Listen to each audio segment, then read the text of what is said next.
Assalamu alaikum wa rahmatullahi wa barakatuh. Alhamdulillah, wassalatu wassalamu ala rasulillah. Paqja, mëshira dhe bekimet e Allahut qofshin mbi ju. Falenderimet tona si gjithmonë janë për Allahun fuqiplot, ndërsa përshëndetjet janë për Zotrinë e njerëzimit, Muhamedin, familjen, shokët dhe të gjithë ata që e ndjekin rrugën e tij deri në amshem. Edukimi i fëmijëve është një përgjegjësi e madhe, për të cilën kanë folur Kurani dhe Sunneti. Në shumë ajete kuranore dhe në shumë hadithe na është diktuar neve kjo përgjegjësi, prandaj ne gjejmë Islamin si fe që e trajton këtë çështje me një seriozitet të jetë madh. Në Kur'anin famadh, Allahu te bareke wa taala ka thënë: o ju që keni besuar, o ruajeni veten tuaj dhe familjet tuaja nga zjarri i xhehenamit. Siç është interpretuar nga sahabiu i nderuar Aliu, Allahu qoftë i kënaqur me të, o ruajtja nënkupton edukimin. Pra, ata që duan që familjet e tyre të mos përfundojnë në zjarrin e xhehenamit, duhet më parë që t'i edukojnë. Këtë çështje na ka mësuar edhe Muhamedi, paqja dhe mëshira e Allahut qofshin mbi të, i cili ka thënë: secili prej jush jeni barin dhe secili prej jush do të merret në përgjegjësi për kopen që i është dhënë. Pra, të gjithë ne kryefamiljarët jemi në pozitën e një bariu dhe të gjithë ne do të japim përgjegjësi për familjet tona, ashtu siç një bari jep përgjegjësi për kopen e tij. Prandaj ne, të nderuar vëllezër dhe të respektuara motra, gjejmë përgjatë gjithë historisë islame traktate të ndryshme, libra të ndryshme, punime të ndryshme, gjejmë me mira ligjërata të dietarëve musliman që për tematik kanë pasur edukimin e fëmijëve. Edhe ne sot, me lejen e Allahut te bareke ve teala, do të mundohemi që në vazhdim të këtij kontributi t'ju sjellim këshillat e një dietari dhe urtari të këtij ummeti, të Zejnul Abidinit, të cilat ja ka dhënë fëmijës së tij, djalit të tij, dhe të cilat janë shumë të vlefshme edhe sot, edhe nesër, dhe do të jenë të tilla me lejen e Zotit deri në ditën e llogarisë. I biri i tij Muhamedi rrëfen se një ditë babai më ka thënë kësaj: o birim, do të porosis për disa gjëra, që 5 veta të mos i shoqërosh kurrë, të mos qëndrosh me ta dhe të mos marrësh rrugë kurrë me ta. I thash: o babaim, tu bëfsha kurban. Po kush janë këta 5 veta? Tha: i pari është njeriu mkatar, i cili të shet për qoftë një kafshat buke apo edhe më pak. I dyti është njeriu koprac, i cili të braktis në kohën kur ke më së shumti nevojë për paranë e tij. I treti është gënjeshtari, i cili është sikur mirazhi, ta largon të afërten dhe ta ofron atë që është larg. I katërti është budallai, mos e shoqëron nga se ai duke dashur të bëj mirë, të bën keq. Dhe i pesti është njeriu i cili i shkëput lidhjet familjare. Mos e shoqëro, nga se në Kur'an unë kam gjetur që ky njeri është i mallkuar në 3 raste. Pra, është një porosi e çmuar, porosi me vlerë, për të birin që disa njerëz me tipare të caktuara të mos i shoqëroj, për shkak se ata mund ta çorientojnë, ata mund ta lajthisin, ata mund ta devijojnë nga rruga e drejtë, dhe kështu ai mund të përfundojë i humbur dhe devijuar. Përkundrazi, të përzgjedhë shoqërinë ata që kanë tiparet e kërkuara fetarisht, ata që e ndihmojnë në rrugën e Allahut te bareke ve teala, ata që janë krah për të mirën. Para se të shohim se çfarë në të vërtet fshihet në këto këshilla, sepse siç e keni parasysh të nderuar vëllezër dhe motra, ne tashmë kemi trajtuar sa herë çështja e shoqërisë ka një ndikim tejet madh për faktin se morali është, si them, infektues. Pra, qoftë për të mirë, qoftë për të keq, ka mundësi që të reflektoj tek tjetri. Prandaj, jo më këtë Muhamedi alayhi salatu wassalam ka thënë se njeriu e ka fen e shokut të tij. Pra, duhet ta përzgjedhim shokun, për shkak se Allah na ruajt nëse janë të këqij, morali i tyre i keq, sjelljet e tyre të këqija, patjetër se do të reflektojnë tek ne. Dhe nëse janë të mirë, Allahu na bekoft që të kemi shokë të mirë, atëherë ata do të na ndihmojnë neve që në rrugën e Zotit të jemi edhe më të fortë.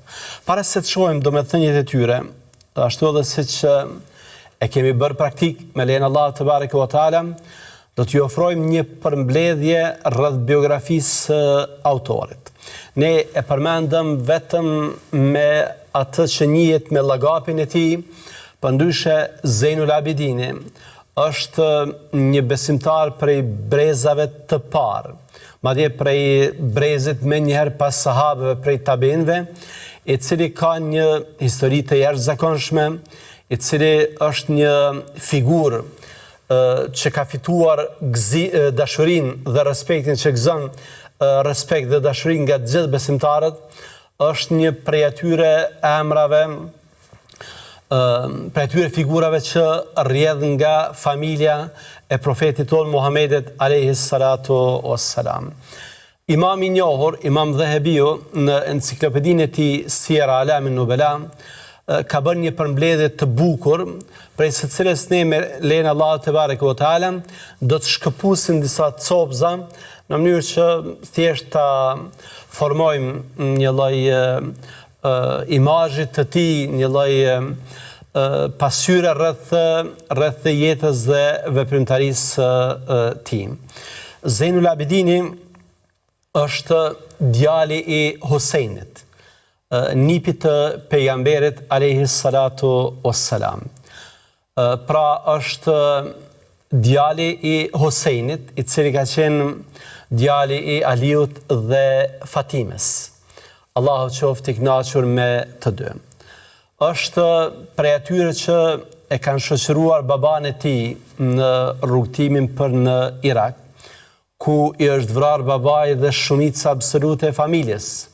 Por që ky Allahu ka dashur, ka shpëtuar nga se ka qenë i sëmur. Ka transmetuar hadithe, ndonse jo shumë, por ka transmetuar hadithe prej disa prej emrave më të njohur. Ka transmetuar hadithe nga Aisha radiallahu anha, nga Safia, Allah qoftë i kënaqur me të, nga Abu Hurajre, nga Abdullah ibn Abbasi dhe nga shumë të tjerë. Është vlerësuar jo vetëm për dijen, por edhe për vlerat dhe fetarin e tij. Imam Zuhriu, Allah më mëshiroft, ka thënë: kam qëndruar shumë me Aliun dhe nuk kam parë njeri të ngjashëm me të, megjithëse nuk transmeton të hadithe shumë. Pra nuk kam parë dikë që ka qenë i nivelit të tij në dije, edhe pse shumë nuk ka transmetuar hadithe. Po kështu ka thënë, nuk kam takuar askënd gjallë nga familja, nga fisi Kureshit, e që ka qenë më i mirë se sa Ali bin Husajni, pra se sa Zejnul Abidini. Ka qenë i dalluar edhe për tiparet e tij njerëzore. Ka qenë modest, ka qenë mëshirshëm. Është përmendur se rrugtimin që bënte nga Mekka në Medinë me kafshën e tij është një rrugtim më i gjatë se 400 kilometra, e bënte duke mos e goditur as edhe një herë të vet me kafshën e tij. Pra jo vetëm me njerëzit, por ishte i mëshirshëm edhe me kafshët, edhe me krijesa tjera, nga se kështu duhet të jetë besimtari. Po kështu ishte modest. Ai në rastet caktuara qëndronte me një besimtar të quajtur me emrin Eslem. Eslemi ishte sklav, por kishte dije. Dhe dikush i tha se ti rrjedh nga një familje të madhe, ndërsa Eslemi është sklav, pra nuk ka pozitë shoqërore. Aliu, Allahu qoftë i kënaqur me të, i than, unë rri me ata njerëz që më bëjnë dobi në fenë time. Pra, ishte modest, edhe pse kishte vlerën që kishte, nuk shfaqte kryetësi, arrogancë, mendjemadhësi, përkundrazi, ai rrinte me ata që konsideronte se e forcojnë në rrugën e Allahut te bareke ve teala, e forcojnë në fenë e Allahut te bareke ve teala. Po kështu përmendet se një ditë kishte kërkuar nga, siç transmeton Mesud bin Maliku, kishte kërkuar prej tij që t'ia linte një takim me Said bin Gjubejrin, një emër i njohur i dijes.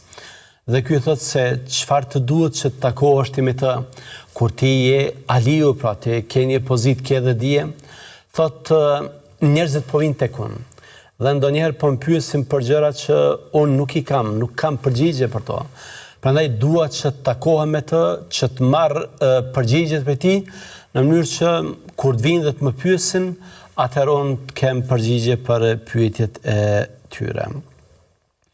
Është dalluar për devotshmërinë, ekziston në gjuhën fetare një koncept i avancuar i devotshmërisë që quhet war. War në kupton kur ne nga frika e rënjes në haram, nga frika e rënjes në ndaluarën, ne i braktisim edhe gjërat që mund të jenë të lejuara. Dhe dikush në praninë e dietarit të mirënjohur, Said bin Musayyibit, thot nuk kam parë besimtar më të devotshëm se filan, e përmend dikë me emër. Saidi thot, a e ke takuar ndonjëherë Ali bin Husejnin? Thot jo. Atëherë nuk pas ke parë të ende një besimtar të devotshëm. Pra nëse është folur për vlerat, shpirtërore veçmas, atëherë Ali bin Husejni ka qenë kryefjalë e këtyre veprave. Ose vlera, ose ka qenë sinonim, trupzim i këtyre vlerave të çmuara fetare. Ka pas një zakon që sa herë është quar për të falë namaz, është dridhur dhe sa herë ka marrë abdes, fytyra i është zverdhur. E kam pyetur se çfarë po të ndodh, thotë e dini se para kujt do të dalun? Dhe këto nuk ishin fjalë, pra nuk ishte aktim, nuk ishte shtirje, përkundrazi, biografët e më saktë Imam Dhahabiu ka përmendur se një ditë Ali bin Husejni ishte lidhur në namaz. Dhe derisa ishte duke falë namazin, kishte rënë një zjarr në shtëpinë e tij, që kishte kapluar të shtëpinë. Njerëzit e kishin thirrur që të largohej nga shtëpia, që të ndërpreste namazin nga se rrezikonte jetën, ndërsa ai kishte vazhduar ashtu derisa e kishte kryer namazin dhe zjarri ishte fikur. I thanë njerëzit, a nuk na dëgjoje që të thrisnin? A di se kishe jetën në rrezik? Tha po, ju kam dëgjuar, por zjarri i botës tjetër më bëri që ta harroj zjarrin e kësaj bote. Pra është lidhur në namaz dhe frika e xhehenamit, frika e ndëshkimit në botën tjetër e ka bërë që në një farë forme të mos ndjej frikë nga ky rreziku që i kanosej nga zjarri i kësaj bote. Është përmendur shumë, madje rasti i tij merret edhe si shembull për atë sakrificën e madhe në ofrimin e të mirave materiale për të tjerët. Ishte shumë human, ishte shumë dordhënës dhe këto punë i kryente personalisht.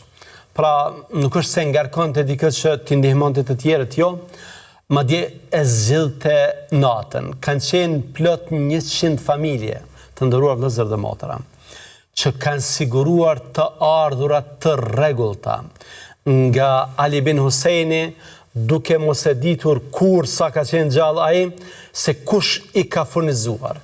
Këtë kanë marrë vesh kur ka vdekur, nga se nuk i ka shkuar me furnizim.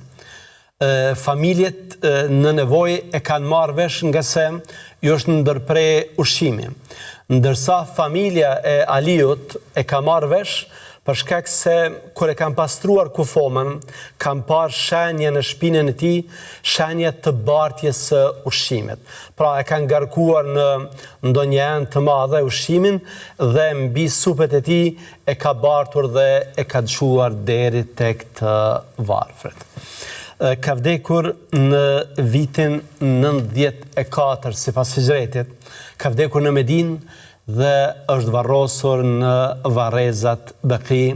Allah qoftë i kënaqur me të, me baban e tij dhe me gjithë sahabët e Muhamedit alayhi salatu wassalam.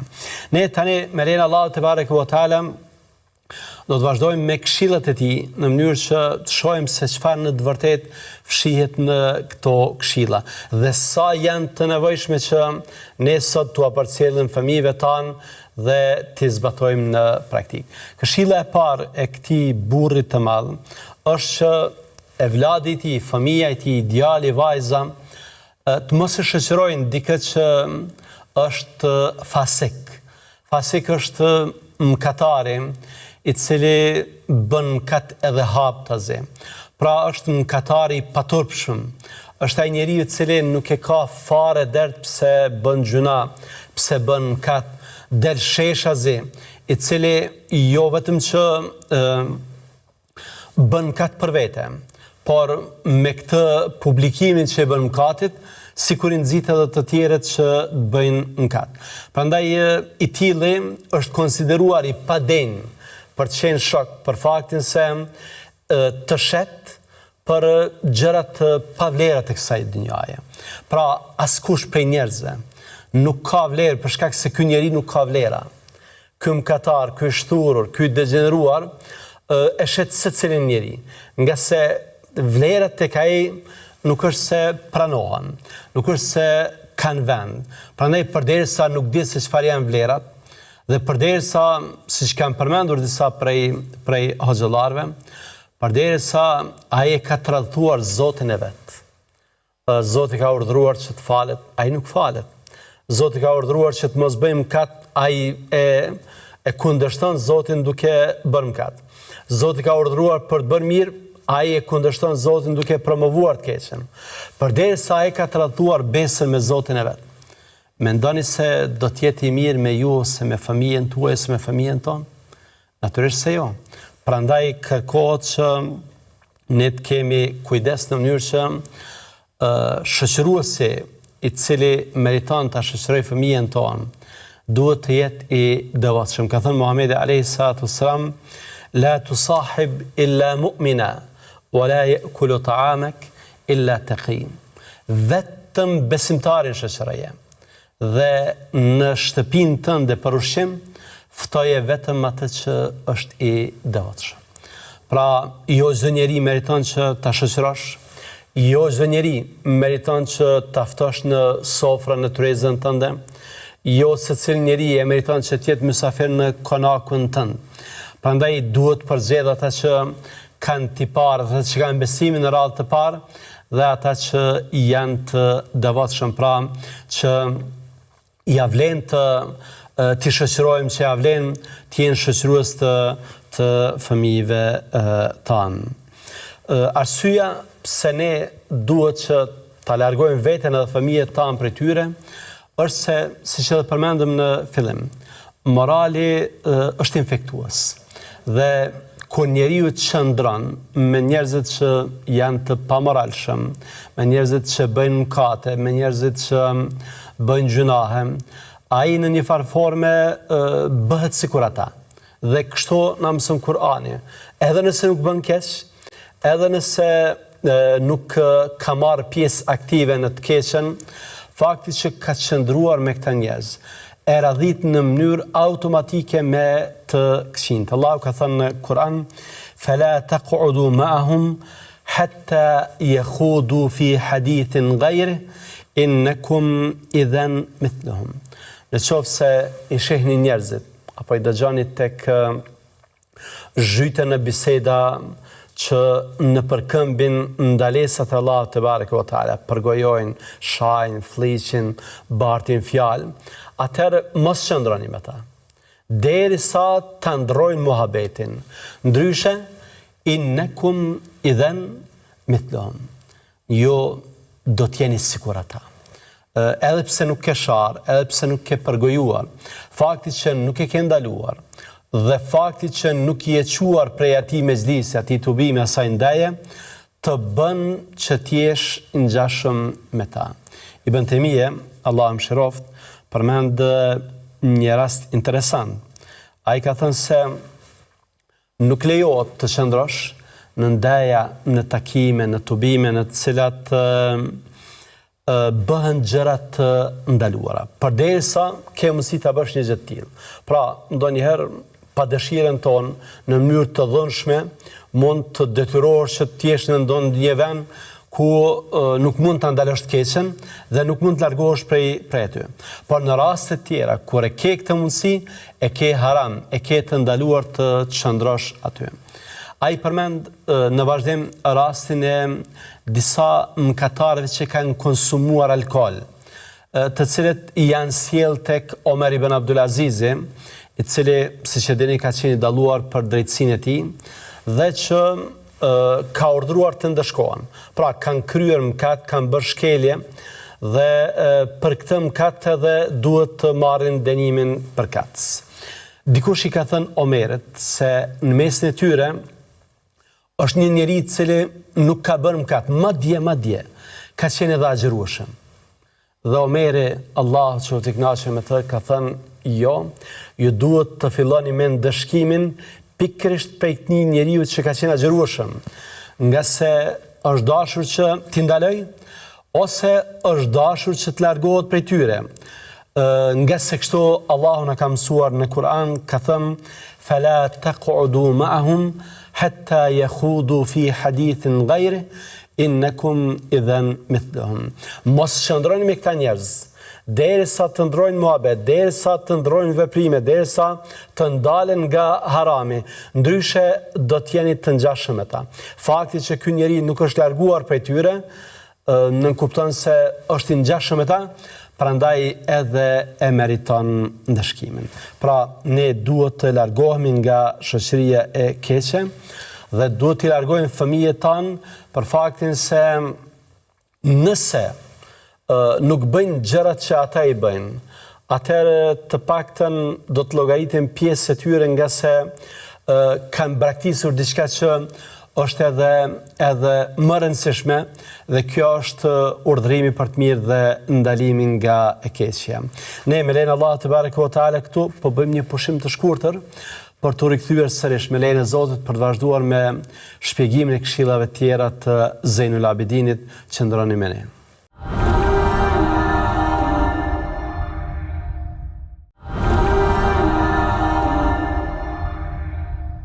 Ja, u kthyem sërish me lejen e Allahut te bareke ve teala për të vazhduar me shpjegimin e këshillave të Zejnul Abidinit, nipit të Aliut dhe Fatimes, Allah qoftë i kënaqur me ta.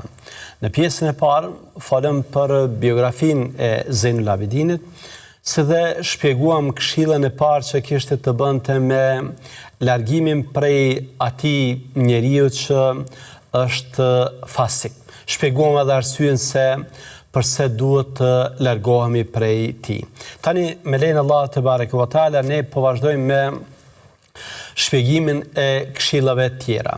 Këshilla e dytë e Zejnul Abidinit, dhën të birit, është të largohet nga kopraci, sepse kopraci është një njeri i cili të braktis në momentet kur ti ke më së shumti nevojë materiale për të. Pra, është një njeri i cili të shoqëron, i cili të duket i afërm, të duket i mirë, deri në momentin kur ti ke nevojë për ndihmën e tij. Në momentin që lind një nevojë, atëherë ai do të ikën prej teje, për shkak se kështu janë kopracët. Ata nuk e ndihmojnë askën. Ata janë njerëz që kanë një tipar, i cili, të nderuar vëllezër dhe të respektuara motra, është tejet i rrezikshëm. Pra, t'jesh koprac nuk nënkupton thjesht që t'jesh koprac me pasurinë. Jo, në radhë të parë nënkupton që t'kesh defekte në besim. Dhe për këtë arsye, Muhamedi alayhi salatu wassalam ka thënë la yajtami'u shuhun wa imanun fi qalbi rajulin muslim. Në zemrën e një besimtare, e një muslimane, nuk ka mundësi që të bashkohet kooperacia me imanin.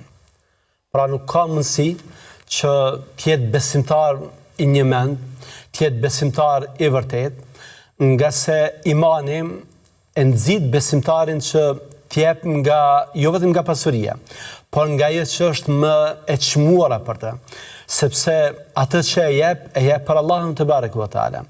E jep duke shpresuar në shpërblimin e shumëfishuar tek Allahu te barekuhu ve teala. E jep duke synuar kënaqësinë Allahut xhelle wala. E jep sepse i jep përparësi Allahut xhelle wala dhe kënaqësisë së tij ndaj çdo gjëje. Ndërsa ai që është koprac, ai sikur e adhuron pasurinë. Ai sikur don dhe mitson dhe armitson mbi bazën e pasurisë. Ai pasurinë e ka shndruar në idhull. Prandaj edhe besimi dhe kooperacia, si thot Muhamedi alayhi salatu wasalam në këtë hadith, i cili sipas dëshmive është hadith i saktë, nuk mund që të bashkohen në zemrën e një besimtari.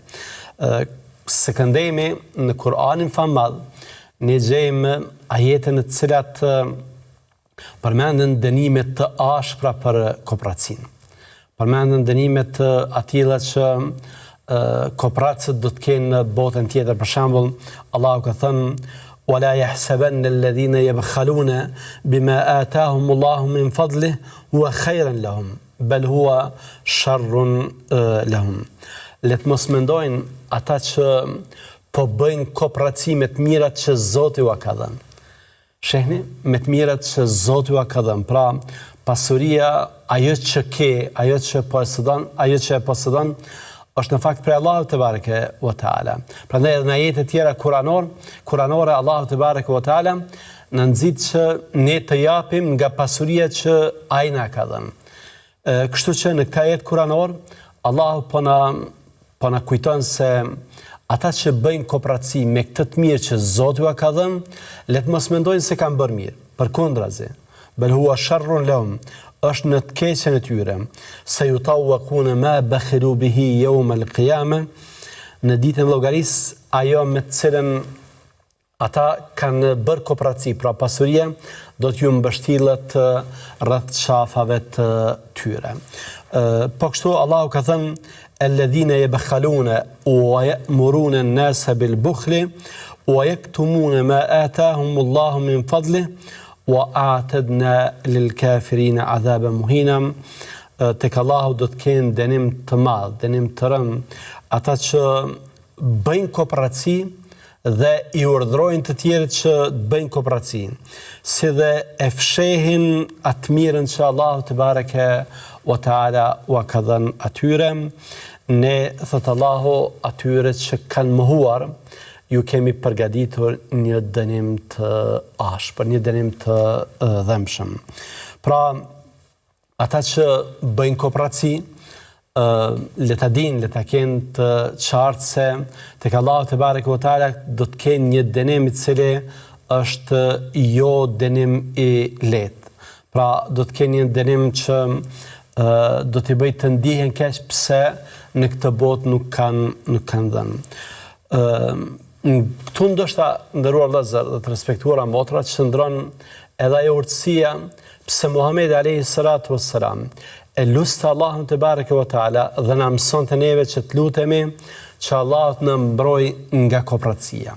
Pra, sikur të kishte qenë ndonjë tipar i parëndësishëm, ndonjë tipar i cili nuk ka ndonjë rrezik për ne, Muhamedi alayhi salatu wassalam nuk do të na mësonte që ne të lutemi që Allahu të na mbrojë prej këtij tipare se kësaj cilësie të urryer.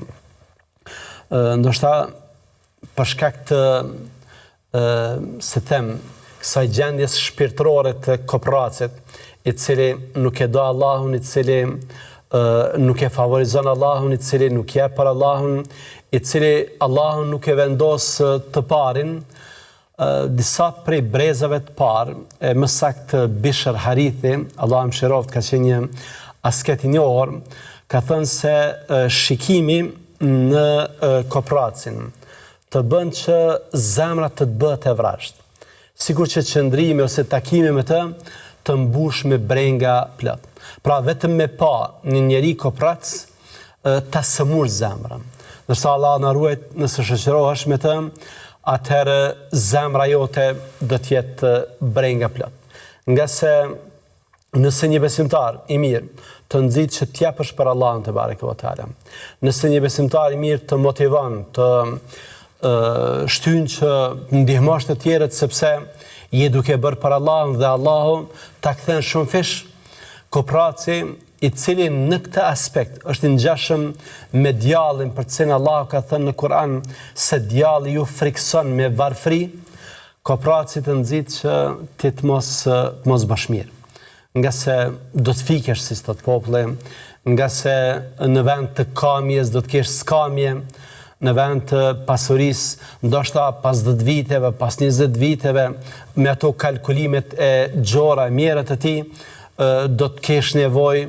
Pra janë gjëra për të cilat e inspiron djallin në mënyrë që ta pengoj nga kjo e mirë. Prandaj Bishri ka thënë se qëndrimi me një njeri të tillë ta sëmur zemrën, ta bën zemrën të vrasht dhe ta mbush me brenga plot. Shok tjetër, cilin sipas Zejnul Abidinit nuk duhet shoqëruar, është gënjeshtari. Gënjeshtari është njeriu i cili ka rënë në një prej atyre mëkateve që janë vërtet të këqija dhe të përbuzura. Arsye se përse nuk duhet shoqëruar këtë njeri qëndron pikërisht në radhë të parë në fjalët të Zejnul Abidinit, i cili ka thënë se ky njeri ngjan mirazhe. Mirazhi është ajo që nuk qëndron në të vërtetë, është ajo që nga larg na bën të kuptojmë se ka diçka atje ndërsa kur shkojmë nuk gjejmë asgjë. Pra njeriu gënjeshtar është ai që të largon nga bota reale, të largon nga bota e vërtetë. Ai që të bën të jetosh me iluzione, me pralla, me ëndra, me dëshira të cilat nuk qëndrojnë. Prandaj nuk duhet shoqëruar gënjeshtarin. Muhamedi alayhi salatu wassalam ka përmendur një prej atyre pasojave të gënjeshtrës, që vërtet është pasojë e madhe dhe e rrezikshme. Ka thënë: "Wa iyyakum wal kadhib, fa innal kadhiba yahdi ila al-fujur." Mos gënjeni, sepse gënjeshtra ju çon në shturje. Pra, njeriu i cili gënjen për pasojë do të degeneroj, do të degradoj derisa të bëhet njeri i shturur. Dhe këtë me vetë shpjegimin që Muhamedi alayhi salatu wassalam e jep në vazhdim, duke thënë: "Wa innal fujura yahdi ila an-nar, wa ma yazalu ar-rajulu yakdhib wa yataharra al-kadhiba hatta yuktaba 'inda Allahi kadhaba." Njeriu do të vazhdojë të gënjen, gënjeshtër pas gënjeshtre, derisa tek Allahu te bareke ve teala të klasifikohet si gënjeshtar. Pra, nuk ka emër tjetër, nuk ka tipar tjetër, nuk ka diçka me të cilën njihet përveç gënjeshtrës. Pra gënjeshtra e çon në shturje dhe përpasoj përfundon tek Allahu te bareke ve teala si një njeri gënjeshtar. Gënjeshtra është prej atyre gjërave që e humb besimin edhe tek njerëzit. Njëri prej poetëve bashkëkohor ka thënë: "Mos e pyet gënjeshtarin pse të gënjeu, për shkak se do ta sjell një gënjeshtër tjetër." Mos e pyet gënjeshtarin pse të ka gënjur, nga se ai gjithsesi do ta shpik një gënjeshtër tjetër në mënyrë që ta arsyetoj veten e tij. Prandaj është thënë se disa e kanë thënë këtë fjalë, gënjeshtari edhe nëse pendohet, më nuk do të arrijë që ta zërvend cilin e ka pasur. Pra edhe nëse pendohet, për shkak se ky njeri ka gënjur dhe është bërë i njohur në mesin e njerëzve si gënjeshtar, do ta ketë të vështirë që të pranohet, nga se njerëzit nuk do t'ja harrojnë lehtë gënjeshtat e tij. Njëri tjetër të cilin sipas Zejnul Abidinit nuk duhet ta shoqërojmë dhe nuk duhet të lejojmë që fëmijët tanë të shoqërohen me të, është budallai, është i marri. Budallai ose i marri është koncept. Koncept siç është shpjeguar nga vetë Zejnul Abidini, i cili ka thënë se ky njeri në esencë nuk është i keq. Nuk është se the më mirë, nuk është se synon të keqen. Mirë, po ky njeri duke dashur të bëj mirë, të bën keq. Pra nuk ka dije, nuk ka edukat, nuk ka pjekuri, nuk ka formim. Prandaj edhe atëherë kur dëshiron që të bëj mirë, ky njeri të bën keq. Ndoshta në raste të caktuara mund të kesh ndonjë punë dhe ky mund të ndërhyjë të intervenojë, duke dashur të bëj mirë, ai të bën keq. Muadh ibn Xhebeli, sahabiu nderuar, sahabiu dietar, Allahu qoftë i kënaqur me të, ka thënë: ik nga çdo njeri për të cilit ti nuk përfiton dije. Pra ky njeri i cili pavarësisht se nuk ka qëllime të këqija, nuk meriton të jetë shoku yt, për shkak se bën pjesë në grupin e atyre njerëzve për të cilëve ti nuk ke dobi fetare, kështu që duhet të largohesh prej tij. Imam Gazaliu ka përmendur disa urtar të cilët kanë thënë: ti duhet të shoqërosh vetëm njërin prej dy vetave, atë prej të cilit përfiton dije dhe tjetrin që ti e mëson. Pra janë dy njerëz që meritojnë shoqërimin tënd, dhe i pari është mësuesi, hoxha, dietari, ai prej të cilit ti në një ose formë tjetër merr dije.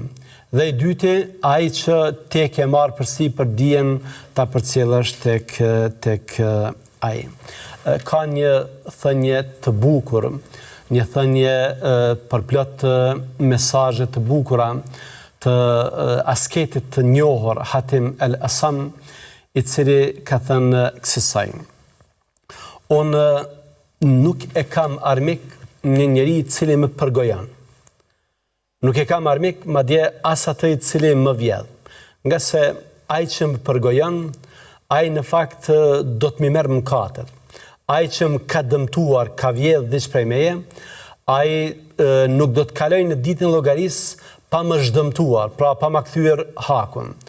Unë armik e llogarisë atë njeri i cili më thret për në mëkat. Pra ai njeri i cili më fton, më nxit, ma zbukuron, ma dekoron të keqen, këtë njeri e kam armik, nga se ky më fton që të largohem nga rruga e Allahut te bareke wa taala. Dhe këtu qëndron mbase ajo arsyeja pse dietarët e parë, siç për shembull ka thënë Ibn Abdul Barri, shumë më mirë është që të qëndrosh i vetëm se sa të shoqërohesh me njerëz që nuk kanë tipare të çmuara fetarisht. Pra më mirë të qëndrosh vetëm se sa të shoqërosh ata që të thrasin në mëkat, që të thrasin në gjuna. Njeriu i fundit, cilin sipas Zejnul Abidinit nuk duhet shoqëruar, është ai që nuk i mban lidhjet familjare, ai që nuk i mban lidhjet farefisnore, ai që është shkputur me të tjerët. Dhe arsyeja se përse nuk duhet që ta shoqërojmë këtë njerin, është nga se i tillë, siç është përmendur edhe në Kur'an, është i mallkuar. Dhe i tillë është njeri që nuk do të kesh hajër për ti, nga se nëse ai ka shkëputur lidhjet me familjarët e tij, me ata që ka obligim të kujdeset për ta, si mendon se ai do të jetë i kujdesshëm për ty? Si mendon se ai do të jetë i mirë me ty kur ai ka shkëputur lidhjet me ata që e ka obligim të kujdeset për ta, e ka për detyrë me ata që nëse kujdeset ka shpërblim të dyfisht, në krahasim me ty që je thjesht një njeri, një besimtar, pra që nuk e ke pozitën që e kanë familjarët e ti. Si mund që të shpresosh në të mirën e ti, kur ky njeri konsiderohet i shkëputur nga Allahu te bareke ve teala. Ndërkohë vëllezër, ky njeri jo vetëm i mallkuar, por konsiderohet si pasojë e këtyre veprimeve, konsiderohet edhe i shkëputur nga Allahu te bareke ve teala. Në hadith të sakt, Muhamedi alayhi salatu wassalam ka thënë kësaj: Ar-rahim mu'allaqatun bil arsh, taqul men wasalani wasalahu Allah, wa men qata'ani qata'ahu Allah. Lidhja farefisnore është e lidhur për arshit. Thot, Zoti im lidhe kush më lidh mua, kush më mban mua, Zoti im i mban lidhjet me të. Dhe kush shkëput lidhjet me mua, Zoti i shkëput lidhjet me të. Pra, ai që i mban lidhjet farefisnore është i lidhur edhe me Allahun te bareke ve teala. Dhe ai që i ka shkëputur lidhjet farefisnore, ai është i shkëputur nga Allahu te bareke ve teala.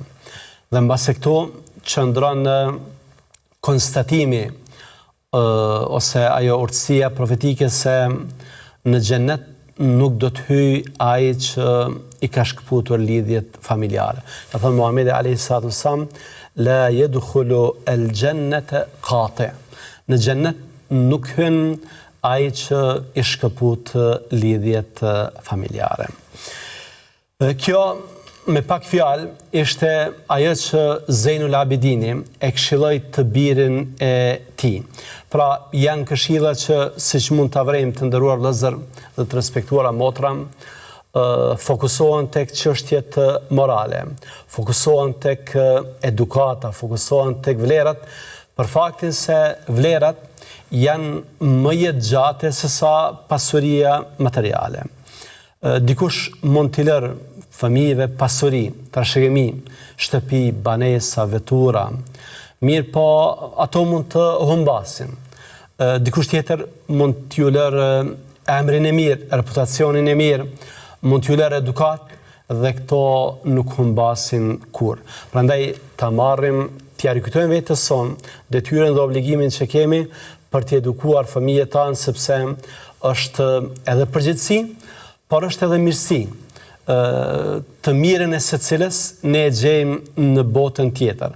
A nuk ka thënë Muhamedi alayhi salatu wassalam se kur njeriu vdes, i mbyllen të gjitha rrugët e shpërblimit, me përjashtim në disa raste. Dhe një prej këtyre rasteve është edhe kur fëmia i edukuar lutet për të. Fëmia qoftë djalë, qoftë vajzë, i cili është edukuar nga prindi, lutet për prindin e vet. Allahu na i ruajt familjet tona, Allahu na i ruajt fëmijët tanë, Allahu në lësë që neve dhe juve të në ketë në mbrojtjen e tij dhe takohemi javën që vjen. Assalamu alaikum wa rahmatullahi wa barakatuh.